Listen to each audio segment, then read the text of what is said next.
যাব। হযরত ওমর তার গোলামকে বললেন, গোলাম একটা উট রেডি কর, এখনই আমরা জেরুজালেমের দিকে রওনা করব। কিছু সাহাবী আয়েশা বলে, আমিরুল মুমিনিন, ইহুদিদের চক্রান্ত আপনি বুঝেন না। এমন হতে পারে ইহুদিরা আপনাকে চক্রান্ত কইরা মসজিদুল আকসার লোভ দেখায় আপনাকে মরুভূমির ভিতরে নিয়ে হত্যা করবে। আপনি একা একা যাবেন না, সাথে করে কিছু সৈন্য নিয়ে যান, কিছু মুজাহিদ নিয়ে যান। হযরত ওমর বললেন, আমার একমাত্র নিরাপত্তা দানকারী হলো আমার আল্লাহ। আমি ওমর আল্লাহ ছাড়া কাউকে ভয় পাই না, কাউকে আমার সাথে নেওয়ার প্রয়োজন নেই, আমি একাই যাব জেরুজালেমে। আল্লাহু আকবার। এবার হযরত ওমর উটের পিঠে বসছেন, তার গোলামকে বলতেছেন, গোলাম উটের লাগাম টান, জেরুজালেমের দিকে রওনা কর। হযরত ওমর উটের পিঠে বসে আছেন, গোলাম উটের লাগাম টেনে টেনে জেরুজালেমের দিকে যাচ্ছে। আস্তে আস্তে করে রোদ বাড়তেছে, মরুভূমির বালুগুলো উত্তপ্ত হচ্ছে। রোদ্রের তাপে হযরত ওমরের গোলামের শরীর থেকে টপ টপ করে ঘাম পড়তেছে। হযরত ওমর তাকায় দেখে তার গোলাম আর হাঁটতে পারে না, কারণ অনেকক্ষণ পর্যন্ত মরুভূমি দিয়ে হাঁটছে। এবার হলো ওমর তার গোলামকে বলে, ইয়া গোলাম কিফ, দাঁড়ায় যাও। হযরত ওমর বললে, এ গোলাম দাঁড়ায় যাও, সামনে আর কদম দিবা না। এই কথা বলে হযরত ওমর উটের পেট থেকে লাফ দিয়ে নেমে পড়লেন। এবার গোলামের হাত ধরে বলে, তুমি এবার উটের পিঠে বসো, এবার আমি লাগাম টানবো। সুবহানাল্লাহ। গোলাম বলে, আমিরুল মুমিনিন কি বলেন? আপনি হলেন মুসলমানদের খলিফা ওমর, আমি উটের পিঠে বসবো আর আপনি উটের লাগাম টানবেন, এটা হতে পারে? হযরত ওমর বলে, যেটা বলি সেটা কর। এভাবে করে পালাক্রমে তারা উটের লাগাম টানতেছে। ঘটনাক্রমে হযরত ওমরের পালা চলে আসছে। হযরত ওমর উটের লাগাম টানতেছে, গোলাম উটের পিঠে বসে আছে। একেবারে যেতে যেতে জেরুজালেমের গেট পর্যন্ত দেখা যায়। ওমর ডাক দিয়া বলে, আমিরুল মুমিনিন উনজুর ইলাল আমাম, আমিরুল মুমিনিন সামনের দিকে তাকান, ওই যে জেরুজালেমের প্রধান গেট দেখা যায়। হাজার হাজার মানুষ আপনার জন্য অপেক্ষা করতেছে, আপনাকে লাল গালিচার সংবর্ধনা দেয়া হবে। আমিরুল মুমিনিন, আমি যদি এখন উটের পিঠে বৈশা থাকি আর আপনি যদি উটের লাগাম টানেন, ইহুদিরা কি বলবে? আমিরুল মুমিনিন, এটা হতে পারে না, আপনি উটের পিঠে বসেন, আমি নিজে উটের লাগাম টানি।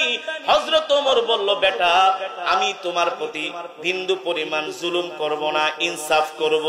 তুমি যতটুকুন উটের লাগাম টেনেছো, রাস্তায় হেঁটেছো, আমিও ততটুকুন রাস্তা হাঁটবো।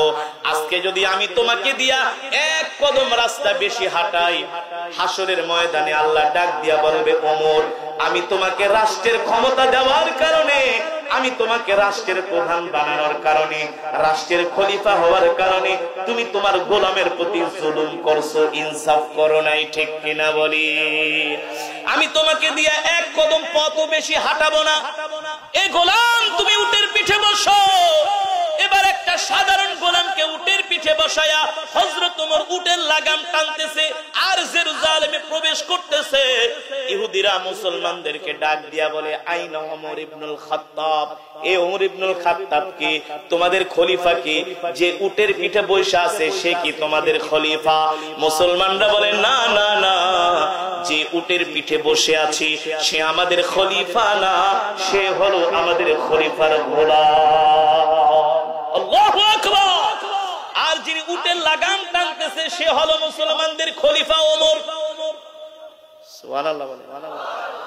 যে উটের লাগাম টানতেছে সে হলো মুসলমানদের খলিফা, আর যে উটের পিঠে বসে আছে সে কে?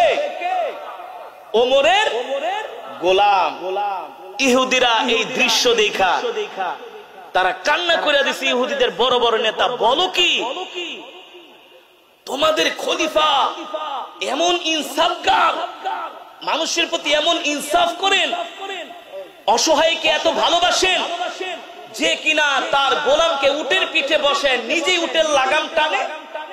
ইহুদিরা বলেন, এই কারণেই তো বলেছিলাম তোমাদের সাথে আমরা যুদ্ধে যাব না, লড়াইয়ে যাব না, বিনা রক্তপাতে তোমাদের কাছে আমরা জেরুজালেমের ক্ষমতা হস্তান্তর করব। তার কারণ হলো যেই ওমর একজন সাধারণ গোলামকে উটের পিঠে বসায়া যে উট একজন খলিফার কাছে একটা গোলাম যদি এমন নিরাপদ হয়, তার কাছে শুধু একটা গোলামই নিরাপদ না, আমরা ইহুদিরাও তার কাছে নিরাপদ। নাও জেরুজালেমের ক্ষমতা তোমাদের হাতে বুঝাই দিলাম, তোমরাই জেরুজালেম শাসন করো।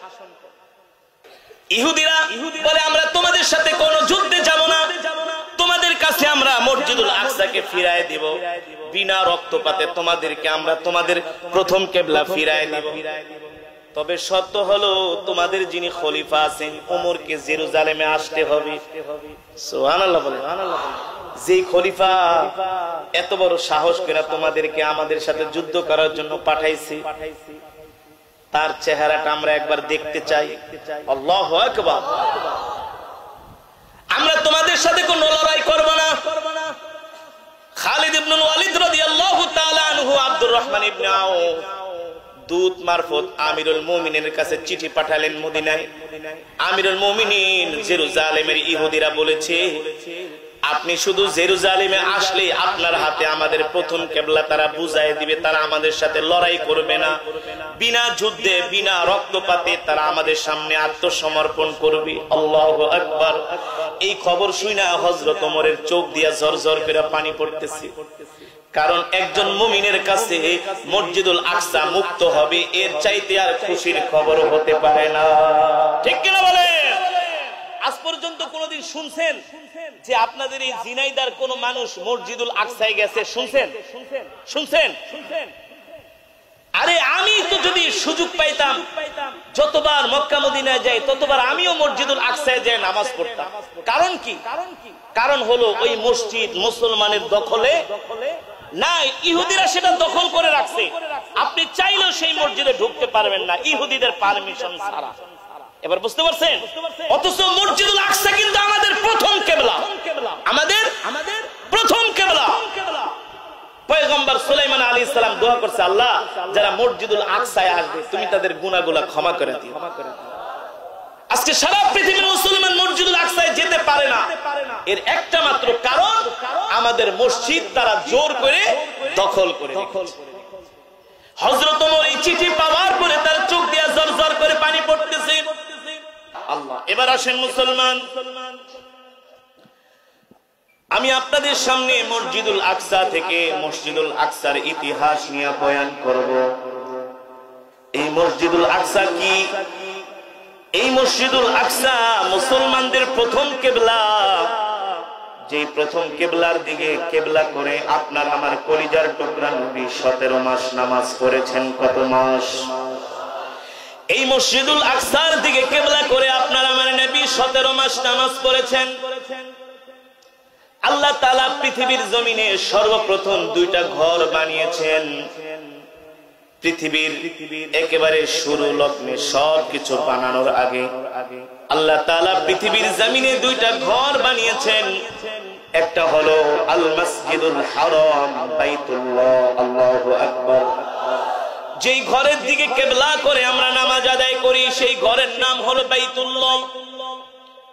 আল্লাহ তাআলা এই বাইতুল্লাহর সৃষ্টি করার 40 বছর পরে মুসলমানদের প্রথম কিবলা মসজিদুল আকসা আল্লাহ তাআলা বানিয়েছেন।